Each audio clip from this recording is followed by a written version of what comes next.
빡덕 사전 질문을 해주신 많은 분들이 질문해 주셨어요. 먹고 사니즘에 관한 건데요.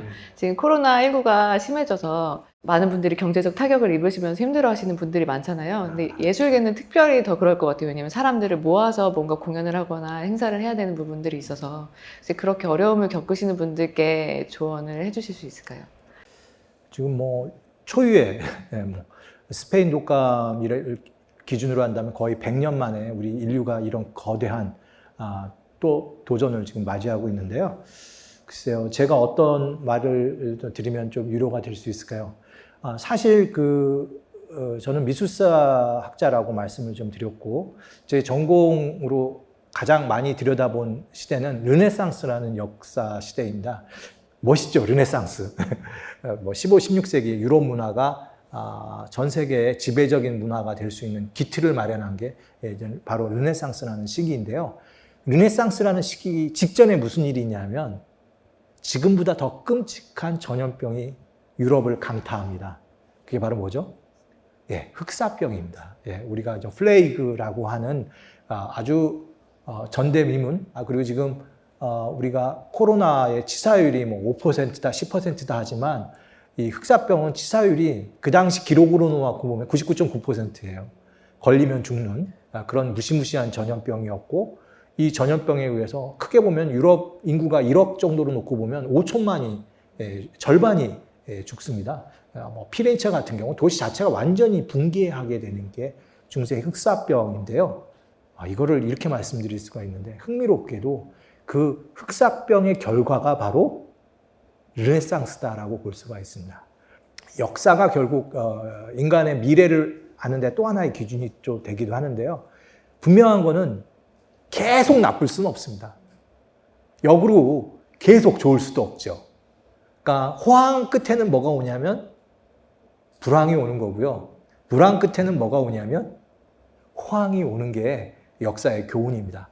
지금 우리가 이 어려움을 만약에 견뎌낼 수 있고 이겨낼 수 있다면 이번 겨울이 될 수도 있고 내년이 될 수 있고 정말 계속 희망 고문이 되면서 더 지속될 수도 있지만 우리가 과거를 놓고 본다면 우리는 분명히 이 코로나19 사태를 결국 해결을 할 거고요.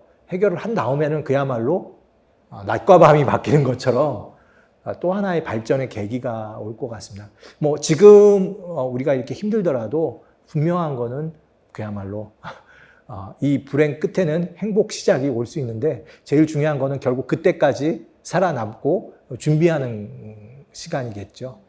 뭐 우리가 지금 코로나를 얘기할 때 많은 또 전문가들이 그 생활 패턴에서 얘기할 때 새로운 패턴이라기보다는 언젠가는 있을 수 있는 사회가 좀 더 빨리 오는 그런 모습이라고 하는 또 평가도 있는데 또 완전히 틀린 것 같지는 않습니다. 그래서 우리에게 다가올 미래가 코로나 때문에 살짝 더 빨리 온다고 할 수 있기 때문에 그 미래에 대한 우리가 뭐 준비도 있고 그런 새로운 환경, 그야말로 오늘과 같은 온택트한 강연과 이런 우리 소통의 과정도 사실 코로나 때문에 더 빨리 왔을 수도 있고요. 우리가 이런 변화를 준비하는 계기로 또 삼을 수 있게 되기를 저를 포함해서 좀 기대를 합니다. 그 위기를 기회로 활용해서 거기서 기회를 찾아보자는 말씀.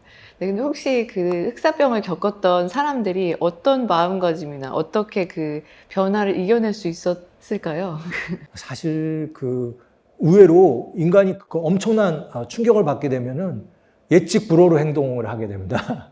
어떻게 보면은 중세를 떠받쳤던 종교에 대한 회의론도 있어요. 아무리 종교를 믿어봐도 전염병의 그 종교가 그 당시 기준으로는 미흡했을 수도 있고 어떻게 보면 전염병을 대응하는 데 있어서 효과적이지 못한 부분이 있었기 때문에 종교적 회의론자도 나오는데요. 또 놀랍게도 종교 아니면 다른 길이 없다고 생각해서 더 종교에 몰입하는 형식도 있습니다.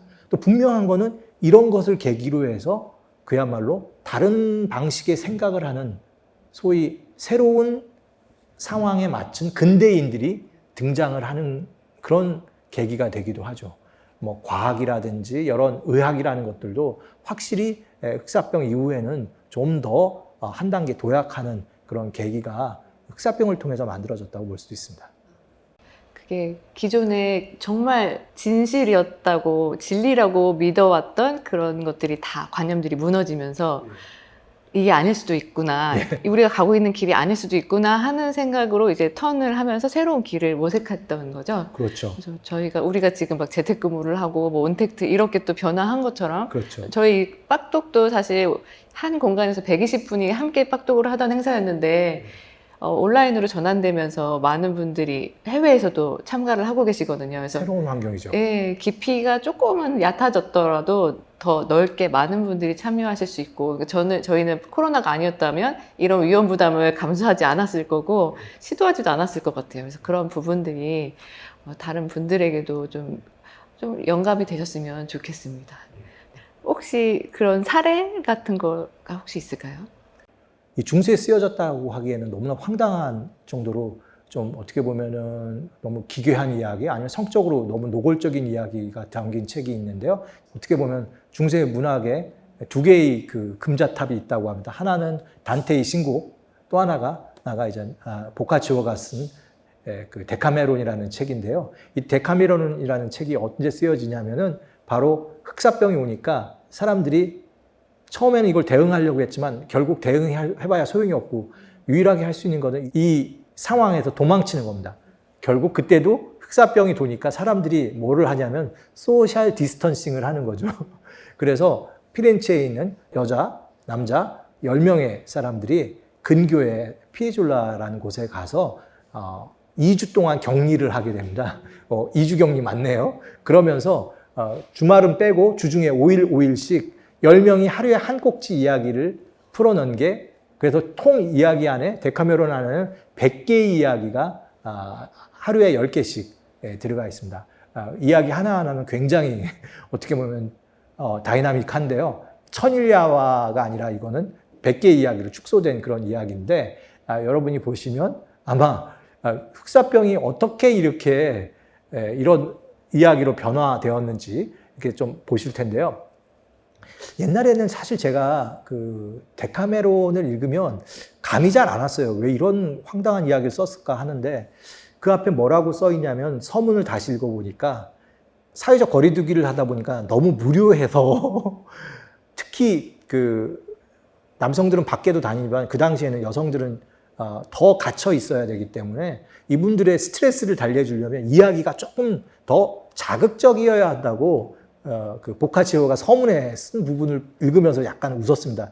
여러분들이 요즘 그 집에서 컴퓨터나 이런 걸 통해서 드라마를 보거나 이런 것을 보면서 약간의 어떻게 보면은 힐링하는 시간을 갖게 되는데요. 아마 지금 우리가 그런 일종의 드라마를 보면서 보는 영화나 이런 거, 영상에 빠져 있는 것처럼 그 당시에는 일종의 보카치오의 데카메론 같은 그런 책들이 지금 우리가 봐줬던 영상을 대신했던 그런 부분도 있었던 것 같습니다. 좀 상황은 다르지만 조금씩 반복되는 그런 부분들이 있는 것 같아요. 그렇죠. 그래서 네. 이런 극한적인 상황에서도 사람들이 욕구가 없어지는 건 아니니까 그 욕구를 어떻게 찾아서 그거를 해소할 수 있는 방법을 찾아보는 게 기회인 것 같습니다.